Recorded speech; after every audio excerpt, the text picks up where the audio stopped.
Welcome to Manawaker Studios Flash Fiction Podcast. I'm CB Derogi. A quick note before we begin. You can help support Manawaker Studio by doing your Amazon shopping via the Manawaker affiliate link. Find out more at manawaker.com/support. This week, Begging the Question by Jacob Buckenmeyer. Alan and Bert were sophomores at Dugald McPherson High School, and they'd been arguing all week about which of them should invite Stacy Perkins to spring fling. Now it was Friday, and Stacy still, miraculously, did not have a date. So the boys sat across from one another at their cafeteria table, two flimsy paper trays of nachos between them, and they watched Stacy dawdle her way through the lunch line.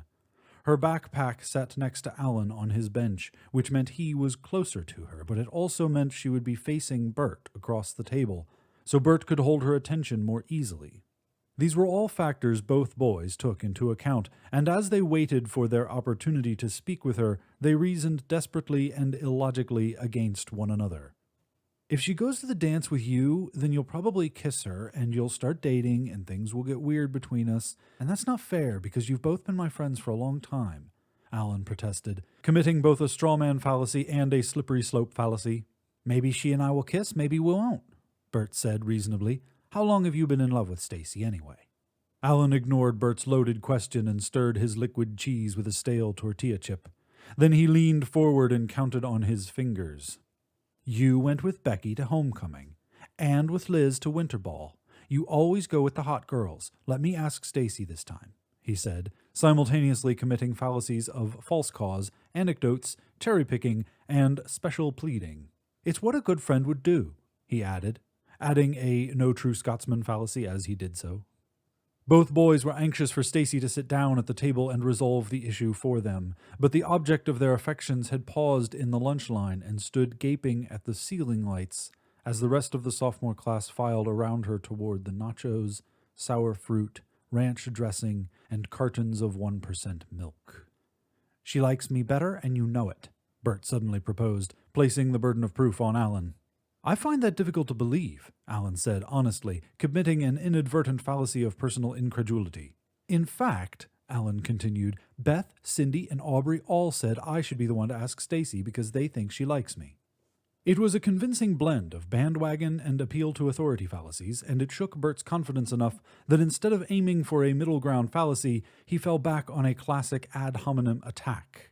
You don't even know how to dance, Bert said quickly. He sucked his teeth and studied his nachos, pinching jalapeno slices shamefully off the chips and into one corner of his tray. Alan grew red in the face and hissed. At least I don't flail out there like an idiot the way you do, if that's what you mean.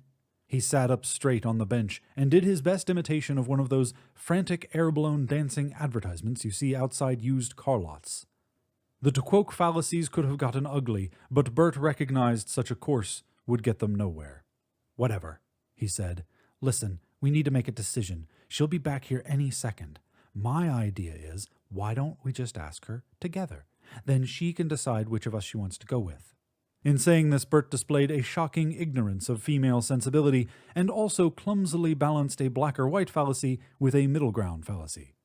You're just afraid to let me ask her first because you're afraid she'll say yes, Alan challenged, employing an inspired accusatory style that was half dare, half strawman fallacy, as well as an insinuated ad hominem attack. You have a better idea? Bert asked. Yeah, let me ask her first, like I said.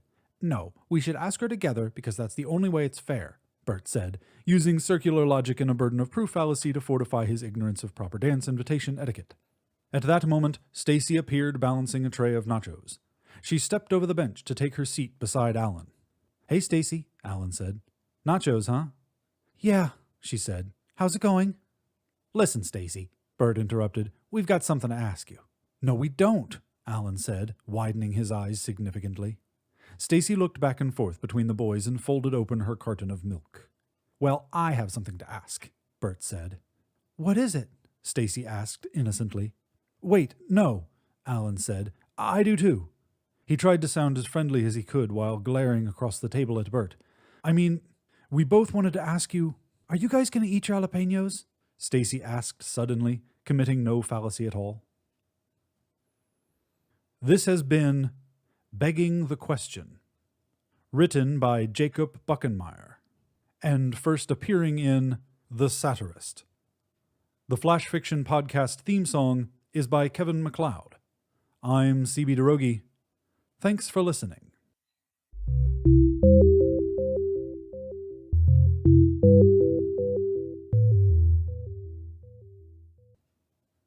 Episode 0115, production copyright 2016, CB DeRogie and Manawaker Studio.